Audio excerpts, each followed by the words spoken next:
Tuesday. Done for the day. So, another current event going on right now is the debacle that is this exit from Afghanistan by our military. Oh man, I feel for the Afghan people. Gosh, I hope it gets better, because man, that is rough. 20 years we've been there. Now, I'm not getting into the debate on if we should have been there that long. I don't think so.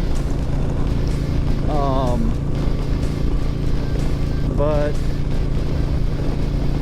their infrastructure, their military was dependent on the United States, dependent on our air support, dependent on our expertise, and we walked away. We just said, see ya, peace out, and left.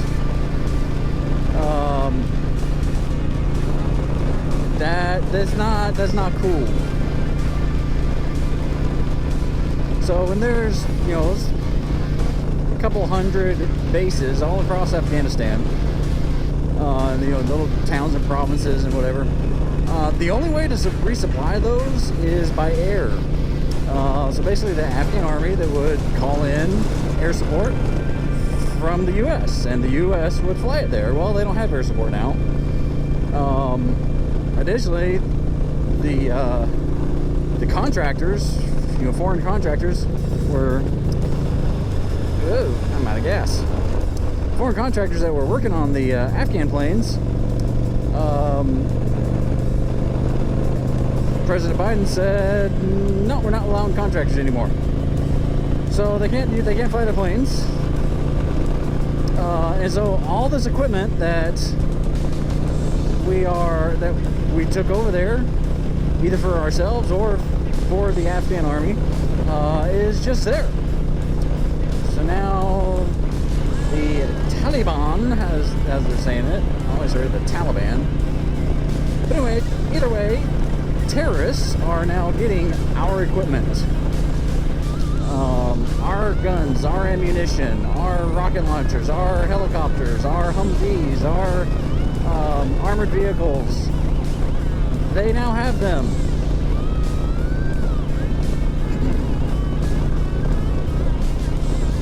It's horrible what is happening, and it's just another example of the United States being an embarrassment to the world.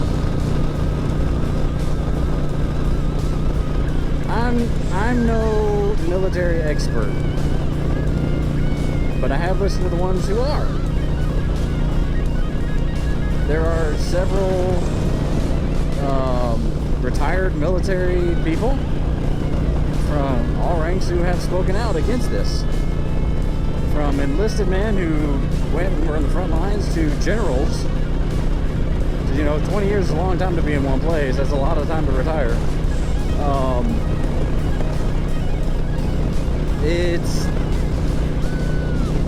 It's not looking good. I mean, when you've got Afghan people hanging onto airplanes,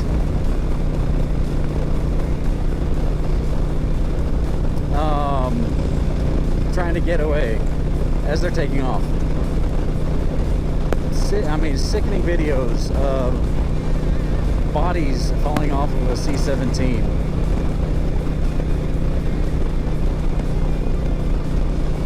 Another sickening video shows basically a human body flapping in the wind because it's trapped in the landing gear.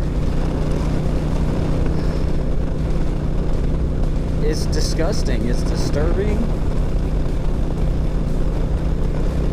And I'm not one to pass blame, but whoever's call it was, they've got some blood on their hands. They got a lot of blood on their hands. What do you think is going to happen to all those tens of thousands of people who were helping us while we were there? Translators, guides, advisors, people that we train. What's going to happen to them when the terrorist army gets a hold of them? Nothing good, I'll tell you that.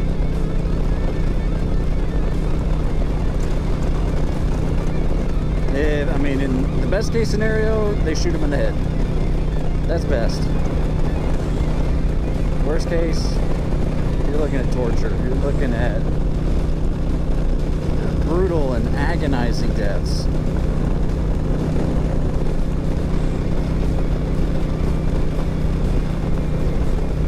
Years is a long time. I mean, someone could have enlisted right after September 11th and be pretty darn near to retirement right now in the military. 20 years. And the fact that President Biden was saying this is going to be nothing like Saigon. The Taliban does not have the capacity to do that. Well, lo and behold, in less than 3 days, they swept over the entire country to the point where, yeah, they're evacuating people from the U.S. embassies from helicopters. Just like happened in Saigon after North Korea. Or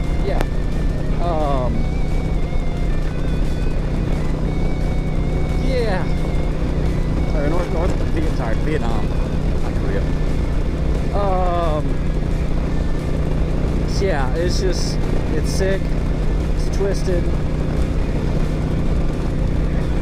My fear, and I haven't heard anybody else say this, I've seen reports in the past of known terrorists, jihadists, coming in through our southern border. Illegally, of course. With the few that they've caught, I forget the exact ratio, but for every one person they catch, there's a whole bunch more that actually get through. So I'm just wondering, all those million plus people that have come across our southern border since January, how many of those are terrorists just waiting for a call to action? And right now, current policy is we are shipping them basically all over the country, putting them on planes, flying them to different places, putting them in hotels. And there is a Islamic compound. Don't know, I mean, I'm not saying they are terrorists, but there is an Islamic compound close to where I live.